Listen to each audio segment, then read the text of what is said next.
With the last episode coming out in a great response, ladies and gentlemen, welcome to part 2. Once again, let me tell you what this series is about. I, among many, have played zombies, seen the story in a third person and enjoyed what I can. And with this idea in mind, I would like to give my views on it to show the viewer a new perspective.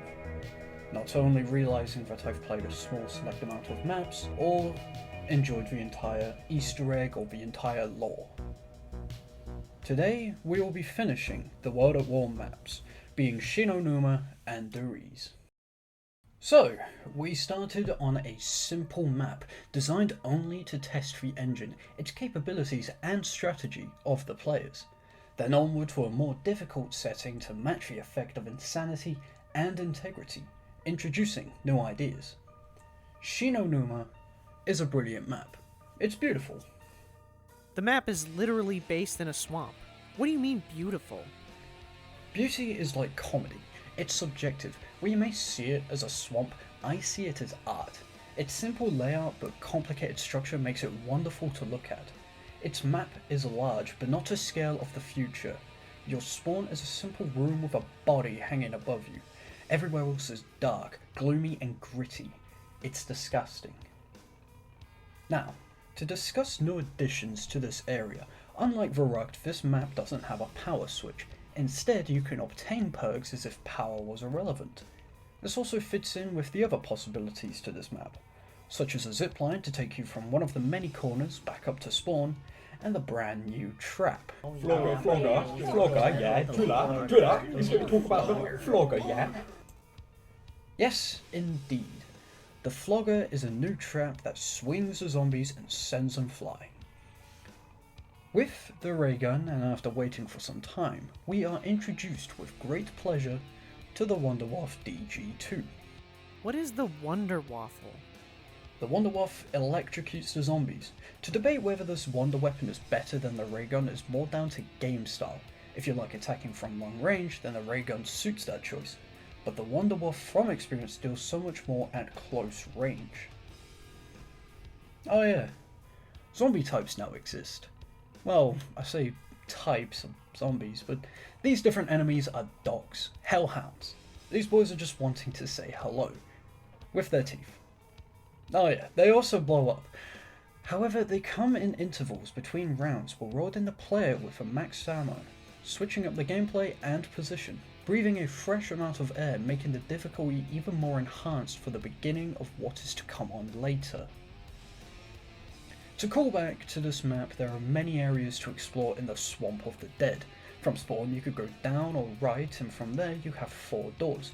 Whereas Wreath is in one place essentially, Shinonuma expands out of that small spawn area.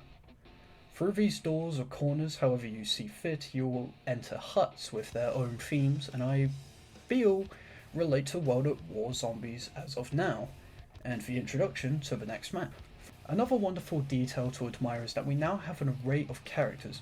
We have Takeo, who I assume comes from this area as a soldier in World War II, Nikolai, a drunken Russian with a passion of being obsessive towards communism when it assists him, Dempsey, an average American meathead, patriotic, only focused on himself at most. And then we have Richthofen, the German, crazy, but admirable as a leader. Overall, Shinonuma is a great map. I wouldn't say more or less, other than it's a great relaxing map. It has that challenging atmosphere, such as the swamp water slowing you, different areas that are difficult to train in compared to the last, and the atmosphere creating a new form of world building. And that concludes this map. Next up is the Wreath.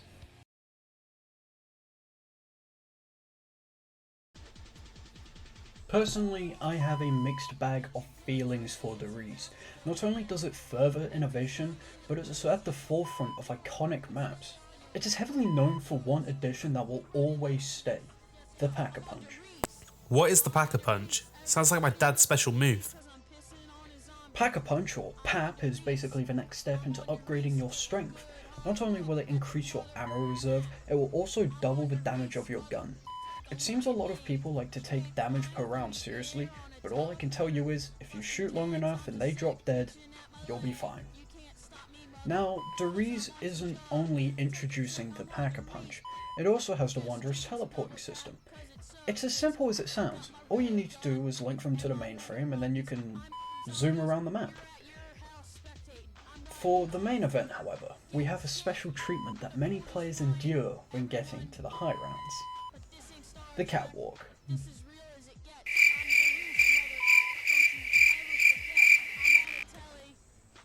There's also the beginning Easter egg of hide and seek with the antagonist, Samantha Maxis, who makes you search the map for certain assets just for the sake of it. I think it's a neat addition, giving us that whole spark of doing something if we don't camp 24/7. Also the radios. If you love lore in games, there's something for everyone involved.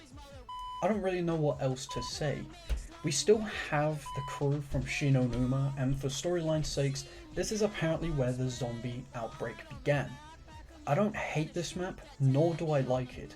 I think it introduces amazing things and people love it for that, but I feel like the overhype produced by the community kills it for me. It reminds me of when I was suggested League of Legends and being told that I'll get addicted, but I didn't. It tears away that ease of seeing the map normally. I just can't seem to think of why it's good aside from iconic build-up to new additions. And that's about it. Sorry if this wasn't long enough to talk about the game aspects, but honestly these maps don't have much to them. The Wreath is just simple, standard area, an easy way to camp and go big, and Shinonuma is wide but slow with the mud.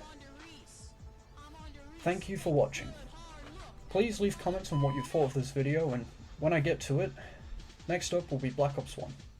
My name is Adam, and you're watching the Mist channel. Also, I would like to thank a couple mates for helping this video. Dylan with the Blankies, he did the voice lines for Shinonuma, and Steve, who did the voice lines for Wreath.